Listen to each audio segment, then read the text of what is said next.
airplanes.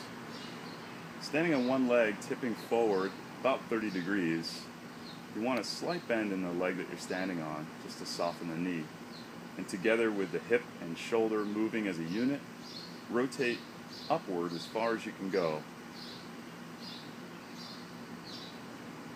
opening the hip and shoulder and then coming back to that starting position without losing the angle of forward bend in the upper body.